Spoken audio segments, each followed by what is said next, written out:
सर्दी का orange alert है। उत्तराखंड में भी जारी है सर्दी का सितम। तो जगह जगह पर देखिए कैसे मौसम विभाग की तरफ से जो अलर्ट है वो दिया गया है। कहीं पर रेड अलर्ट है, कहीं पर ऑरेंज अलर्ट है। दिल्ली का न्यूनतम तापमान 7 डिग्री सेल्सियस हो चुका है। राजस्थान में कड़ाके की ठंड से लोग परेशान हैं। उत्तर प्रदेश में भी सर्दी का ऑरेंज अलर्ट देखने को मिल रहा है। वहीं उत्तराखंड में भी सर्दी का सितम जारी है। तो अहम जानकारी आपको दे रहे हैं जहां पर सर्दी का सितम लगातार जारी है। और आपको बता दें कि दिल्ली एनसीआर में सर्दी का रेड अलर्ट है, यूपी में सर्दी का ऑरेंज अलर्ट है।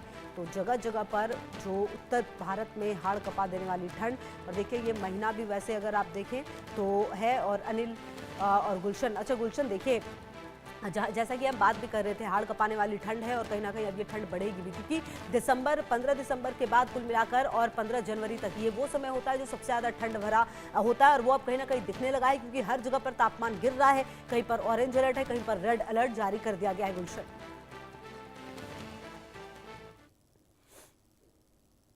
ठंड भरा होता है, लोगों को पहले से ही मालूम हो जाता है कि इन 2 महीनों में काफी सर्दी जो है वो होने वाली है। और इसी को लेकर अब एक तरफ सर्दी तो हो ही रही है, दूसरी तरफ कोहरा भी घना इस समय छाया हुआ है। सड़कों पर विजिबिलिटी काफी कम हो जाती है इन दिनों। और लोगों को जब सड़क पर चलते हैं तो कई हादसे भी जो है इस दौरान होते हैं। रोजाना की अगर रिपोर्ट की बात करें तो सैकड़ों हादसे जो है सड़कों पर इस कोहरे के कारण होते हैं। हालांकि अब लोगों को खुद सतर्क रहने की भी जरूरत है। एक तरफ सर्दी से बचने की जरूरत है तो दूसरी तरफ इस कोहरे से भी बचने की जरूरत है, क्योंकि घना कोहरा भी उन सभी यात्रियों के लिए खतरनाक होता है जो लोग सड़कों पर सफर करते हैं, चाहे वो देर रात करते हैं या फिर दिन में करते हैं। इस समय विजिबिलिटी कम होने के कारण गाड़ियां भी जो है रेंग रेंग कर चल रही हैं।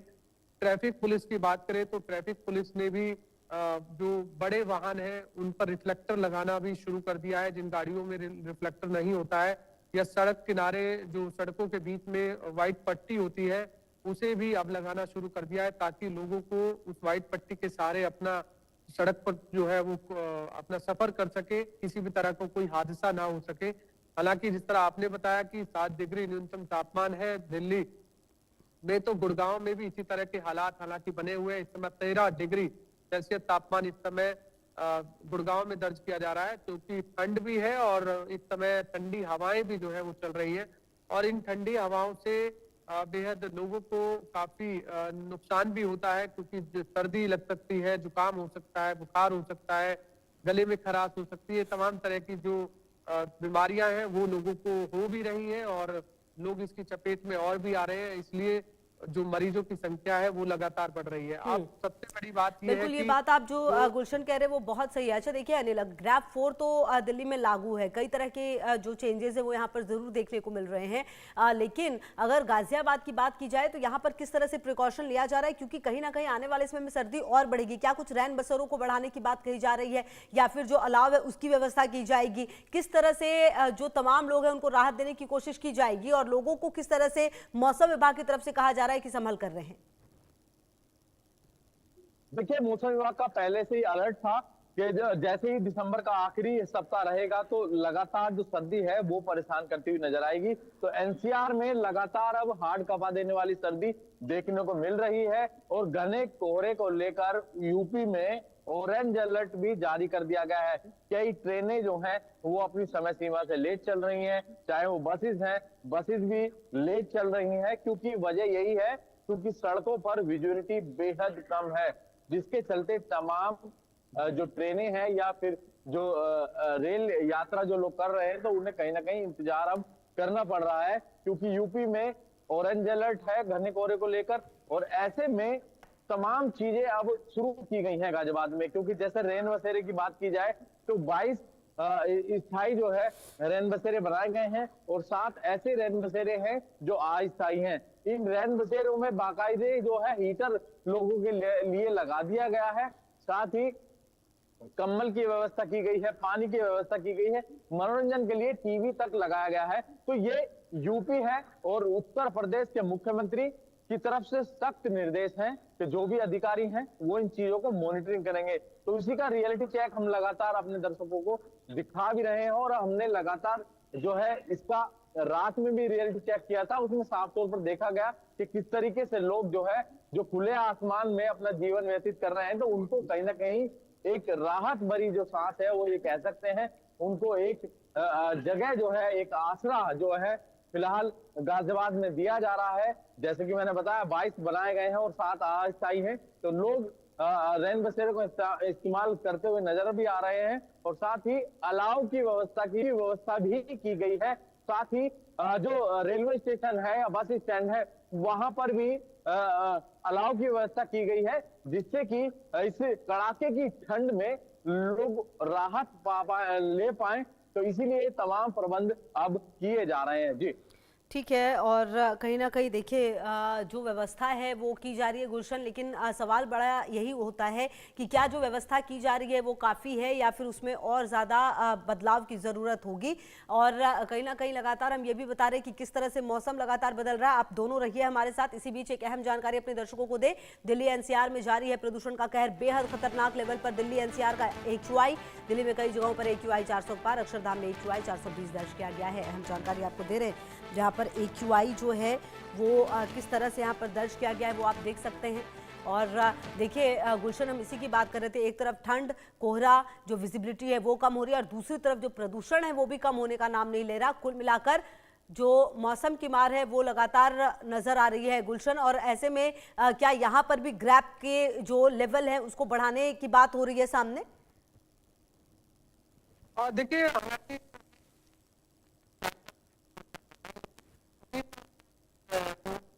वो पाबंदियां लगा दे तो फिर भी प्रदूषण में कमी आ सकती है, लेकिन पाबंदियां लगने का नाम नहीं ले रही है। नियम जरूर बना दिए गए हैं ग्रेप स्टेज 4 में कि आपको कंस्ट्रक्शन का निर्माण नहीं करना है, किसी भी तरह का आपको जनरेटर नहीं चलाना है, कोयला नहीं जलाना है। लेकिन अक्सर अभी भी हम देख रहे हैं कि ढाबों पर कोयले जल रहे हैं, इंडस्ट्री में जनरेटर चल रहे हैं, निर्माण कार्य धड़ल्ले से गुड़गांव में जारी है। किसी भी तरह की कोई रोक जो है वो नहीं लग पा रही है। यही कारण है कि जो एयर क्वालिटी इंडेक्स है वो 500 क्रॉस, 600 क्रॉस, 700 क्रॉस जो है वो दर्ज किया जाता है। गुड़गांव की बेहद स्थिति ऐसी हो गई है कि गुड़गांव के लोग भी अब इस हवा में, जहरीली हवा में रहने को मजबूर है। कई गुड़गांव के जब लोगों से बातचीत होती है तो उनका कहना है कि अब हमारा जो रूटीन है वो इसी तरह का बन गया है कि अब हमें इस जहरीली हवा में सांस लेने की आदत बन गई है। हालांकि सरकार अगर चाहे तो जरूर इस पर लगाम लग सकती है, प्रशासन चाहे तो जरूर रोक लग सकती है, लेकिन उसके साथ साथ इम्प्लीमेंटेशन करने की जरूरत है, ग्राउंड पर उतरने की जरूरत है, अधिकारियों को अपना खौफ की जरूरत है। लेकिन वो खौफ अभी बरकरार नहीं है, इसलिए लोग ढिलाई बरत रहे हैं। चाहे बेशक BS3 पेट्रोल वाहनों की बात हो, BS4 डीजल वाहनों की बात हो, या BS6 की बात हो, तमाम ऐसे वाहन जो प्रदूषण को फैलाते हैं। हालांकि BS6 उसमें शामिल नहीं है, क्योंकि BS6 वाहन से इतना प्रदूषण नहीं फैलता है जितना BS3 BS4 में वाहनों में फैलता है। इसके अलावा जो 15 साल पुरानी पेट्रोल गाड़ियां हो या 10 साल पुरानी डीजल गाड़ियां हो, वो भी एक बड़ी वजह है। गुड़गांव की सड़कों पर जो ट्रैफिक की स्थिति है वो बेहद ज्यादा होती है। सुबह सुबह के समय होता है, चाहे वर्किंग डे हो या आम डे हो, तो हम देखते हैं कि गुड़गांव की सड़कों पर सुबह सुबह हजारों की संख्या में जो ट्रैफिक है वो दिखता है। नेशनल हाईवे 48 की बात करें, दिल्ली से जयपुर की ओर जो जाता है रास्ता, या गुड़गांव के मुख्य चौराहों की बात कर रहे हैं, राजीव चौक, सिग्नेचर टावर, इफ्को चौक, शंकर चौक, साइबर सिटी, ये तमाम ऐसे इलाके हैं जहां पर वाहनों की संख्या ज्यादा है। लेकिन इस समय जो प्रशासन की एक एडवाइजरी थी, कि सलाह दी थी कि आप प्राइवेट वाहन का कम इस्तेमाल करके पब्लिक वाहन का ज्यादा इस्तेमाल करें, ताकि रोक लगाई जा सके। क्योंकि एक गाड़ी में केवल एक ही व्यक्ति सवार होता है, इससे बहुत सारी गाड़ियां सड़कों पर होती है, जिससे प्रदूषण का लेवल जो है वो ज्यादा है। इसलिए अगर आपको खुद सतर्क रहना है, खुद आपको इस बढ़ते प्रदूषण से अपने शरीर में बीमारियां रोकनी है, तो आपको भी सतर्क रहने की जरूरत है। हालांकि अभी हमारे और कहीं ना कहीं गुलशन जो बात आप कह रहे हैं वो बहुत ही ज्यादा गंभीर है। अनिल, देखिए गाजियाबाद की स्थिति भी अगर हम देखें तो कई जगहों पर यहाँ पर AQI 400 से पार होता है। और ये बात भी सही है कि हमने शायद इसे बिल्कुल नॉर्मल मान लिया है, और जब तक हम ये सोचते हैं कि कोई बड़ी तकलीफ नहीं होगी तब तक कोई दिक्कत नहीं। लेकिन कुल मिलाकर यहाँ स्थिति काफी खराब है। क्या गाजियाबाद में स्कूलों को लेकर कोई गाइडेंस, जो गाइडलाइंस है वो दी गई है अनिल, या फिर कोई और पाबंदियां लगाई गई हैं यहाँ पर? देखिए, दिल्ली NCR में प्रदूषण जो है बेहद खराब श्रेणी में पहुंचा हुआ है। इस वक्त हम गाजियाबाद में मौजूद हैं और गाजियाबाद के कई इलाके ऐसे हैं जहां पर 400 के पास जो है एयर क्वालिटी इंडेक्स बना हुआ है। जैसे कि दिल्ली से सटा हुआ इलाका लोनी की अगर बात करें तो वहां पर 400 एयर क्वालिटी इंडेक्स पहुंच गया है। वहीं वसुंधरा की बात करें तो 390 एयर क्वालिटी इंडेक्स दर्ज किया गया है। तो ये तमाम वो इलाके हैं गाजियाबाद के जहां पर पॉल्यूशन बेहद खराब श्रेणी में पहुंचा हुआ है। वहीं बात की जाए ग्रेफ 4 के क्यों नियमों की, क्योंकि ग्रेफ 4 के नियम पहले से ही लागू किए जा चुके हैं। ग्रेफ 4 के नियम जब लागू किए गए तो तमाम स्टेप उठाए गए, जैसे कि कंस्ट्रक्शन साइट्स पर रोक लगा दी गई। वहीं जो आउटडोर एक्टिविटी है स्कूल में वो फिलहाल बंद कर दी गई है बच्चों के लिए, क्योंकि बच्चों की सेहत से खिलवाड़ नहीं चाहता है गाजियाबाद प्रशासन। उनकी तरफ से ये कहा गया था कि क्योंकि लगातार जो पोल्यूशन है वो बढ़ रहा है और बच्चे काफी तादाद में बीमार हो रहे थे और ओपीडी में पहुंच रहे थे सरकारी अस्पतालों में, तमाम अस्पतालों में, तो जिसको लेकर ये कदम उठा लिए गए हैं। वहीं जो तमाम बॉर्डर हैं गाजियाबाद के, वहां पर चेकिंग अभियान चल रहा है। BS3 BS4 के वाहनों को बिल्कुल रोक दिया जा रहा है, दिल्ली के अंदर एंट्री नहीं दी जा रही है।